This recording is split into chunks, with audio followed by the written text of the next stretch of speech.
Welcome to our final wrap-up show of BlackHat 2025. I'm your host, Matt Alderman. Joining me, Dr. Doug White.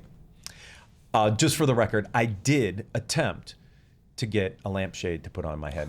However, that's what he was doing in there. It appears Mandalay Bay has tamper-proofed them so you cannot remove them from the lamps. The Mandalay Bay patented non-lampshade removal system that is only available here at Mandalay Bay. I'm telling you, that or they're torqued down so tight you cannot. Matt ran in the other room and was always rumbling. I was like, okay, let's don't go in there. I don't know what he's doing. Put a lampshade on my head for the final segment.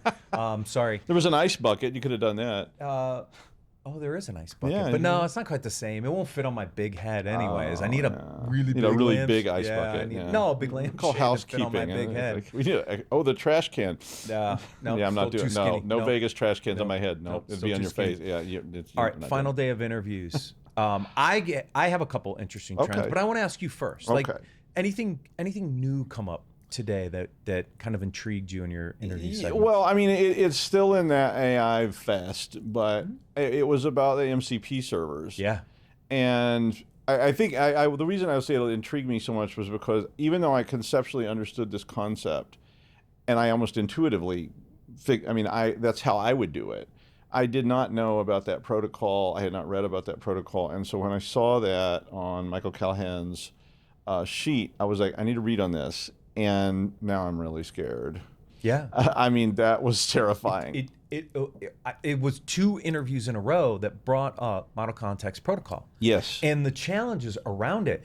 And I was sitting there thinking like, all right, so earlier in the week, I think it was yesterday, we talked about quantum, right? So quantum's coming. We have to change our encryption mechanisms, which is the backbone of the internet, by the way. Yes. Right? HTTPS is what allowed the internet to become the internet because we could secure payment transactions, everything. Quantum's going to completely disrupt this, right? Okay. Does that mean we completely disrupt HTTPS? Do we have a new protocol that will emerge to be the new backbone of the internet under quantum? And so I hypothesize, could it be model context protocol? Because everything is API driven, and that's what this model context protocol is really helping is kind of like an API gateway. Does the internet turn into just a bunch of API calls, and where we need to embed quantum encryption and change the backbone of the internet? Is it MCP? It could be something else, but it got me thinking.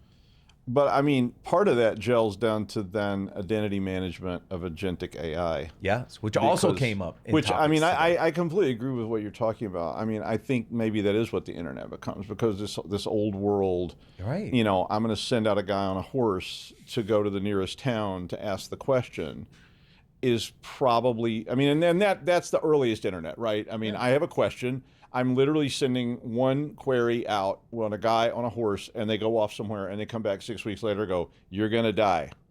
And I mean, but maybe that's not true, because if I had sent out 100 people on horses, they may have gone to 100 towns, and the 99th one said, no, here's the cure.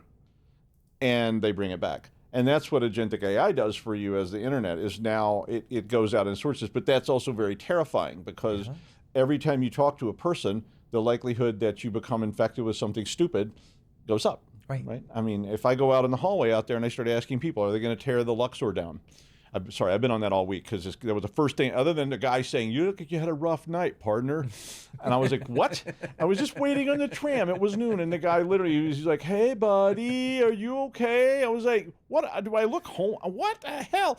But Doug always looks like this. I know. I saw what I said to him. I said, it's just me face, as a Ringo Starr quote. And but I think if we went out and started asking people, are they going to tear the Luxor down, we're getting some arguments real fast. But after a while, we'll get to the people go, no, that's stupid. It's been a rumor forever. It's been a rumor since the 90s that they're tearing the Luxor and the Excalibur down. It's like DEF CON being canceled. Oh, well, yeah. I mean, that's a rumor that became like, it's just literally no one would believe. If they had to cancel DEF CON, I don't know what the hell they would do. Because nobody would ever believe They need a safe word for DEF CON. Like if it says carrot on the main web page, you know it actually is canceled. It's not. But then that would become a thing, and it would just go crazy, crazy, crazy. So yeah, I mean, I do think that your model is right. I think this idea of a new internet that has the capacity of quantum, where we could literally ask a question and now we can dispatch thousands of agents to go search the darkest corners of the earth Right. for the answers to this question and bring them all back is part of that. Part of that protocol, though, is going to have to be identity management, because which of those agents are now infected with stupidity? Right. Which ones are authorized to do that you know and trust and can count on to get it? And identity did come up. How do you treat the identity of an agentic AI bot? Agent, And whatever you want to call it. How do you do an identity on an MCP server? Right. Is it a service account? Is it a non-human identity? It has to be something. It's going to have to be something. Otherwise, how do you trust it, right? And you're not going to be able to. And so here was another piece of this that I started thinking about when we were talking about these agentic AI things, because Michael was really like expanding my mind, man. Like I tuned in and dropped out or something, but I was starting to think about it. Almost turns this into a statistical modeling problem. Mm-hmm. Because now, okay, so I ask a question. I say, should I drink this? We will say what it is. And I send out hundreds of thousands of agents searching the darkest corners of the web to provide analysis of this. And they all come back. But the answers are not consistent. I mean, I don't even think I get a consistent answer if I say, what is 2 + 2? What is Euler's number? What is a Planck coefficient or whatever?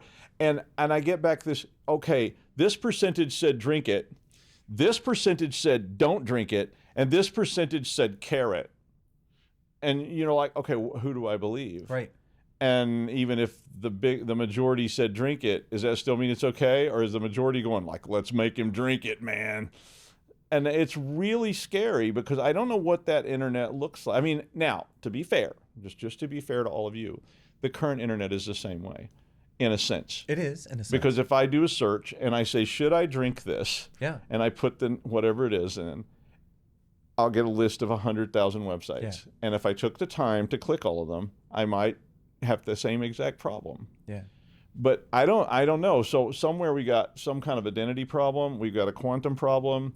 We've got a communication AI problem, right? I agree. And it's all coming to a head.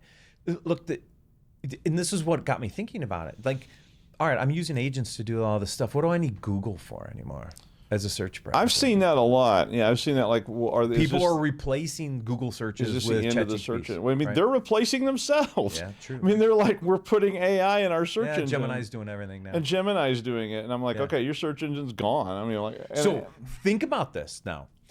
I'm going broader only because there's so many potential innovation points, right? What happens to advertising, which drives revenue for a company like Alphabet and others under a new internet infrastructure, right? Do the old monetization mechanisms that created some of these mega companies, Meta, Google, et cetera, do they completely get click disrupted? Problem, right? That's the click problem because that's the current monetization model is like you put an ad on my screen. If I click it, you make money. Right. And does it change the entire monetization of the internet? Like these are, I'm sure somebody smarter than me is sitting in a room thinking through this. But as we've been having these conversations throughout the week, you start piecing these little things together. And you're like, that's a scary 5-year path. Paradigm shift. Yeah. And I mean, those are always scary, right? I mean, when you get on that little wiggly part of the graph, that's the scary part. Because I mean, maybe on the other side of it, it's great, but there's the wiggly part that's not very fun, and weird things happen and you don't know. And I think for security professionals, that wiggly part is the most dangerous time because there's been a great deal of uncertainty. You don't. It's the devil you know versus the devil you don't know. Yeah. I mean, I know the risk of HTTP and HTTPS, and I know the risk of DNS, and I know the risk of all these things. But when you just totally change it and you call it, it's going to be QTTPS, it's something completely different. It's encrypted with some kind of quantum algorithm, and it's using an AI agent interface to gather data and a statistical neural net model or something to analyze the data to provide you with a statistical graph of what this data looks like. I don't know what all the threats are in that mess. Right. I mean, eventually we may know, right? Eventually, another 30 plus years from now, but by then I'm completely out. Well, yeah, I'll be AI I might enhanced be 6 by feet then. under by then. No, you'll be AI enhanced. Ooh. You'll be like, God, that's scary. I am Locutus of Borg. I'll be hosting this show today. Prepare to be assimilated. mofos. That is a scary thought. Scary thought. I bet somebody would say that on camera. So that ties into one of my other topics. Okay. So this MCP thing was just, it came up a couple times today and yesterday. The other one is obviously the browser problem still to this day.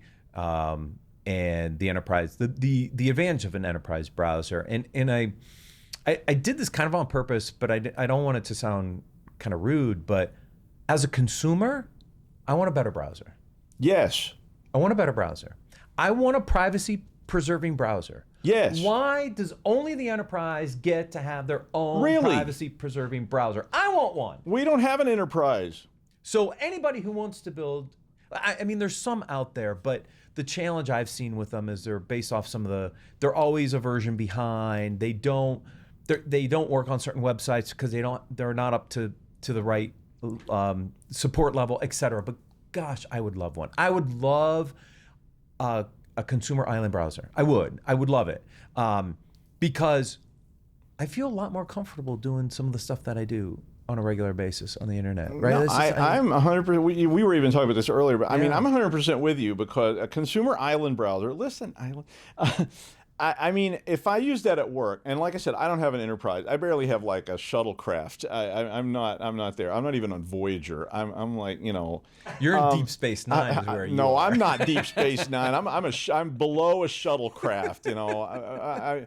And I mean, so I would like to have a consumer grade thing that's been sort of vetted by enterprise, because when enterprise is saying these things are good, these things are reliable, these things are safe, then I feel more comfortable with that. And what you and I were talking about, of course, was like, if I use this at work, why can't I use it at home? Yeah. And I should use it at home because it's probably dangerous if I'm, not doing that. Well, yeah, because it comes back to the browser plugin challenge, right? You had an interview on this today on how, what is it, one of the coupon plugins is a malicious piece of code from China, right?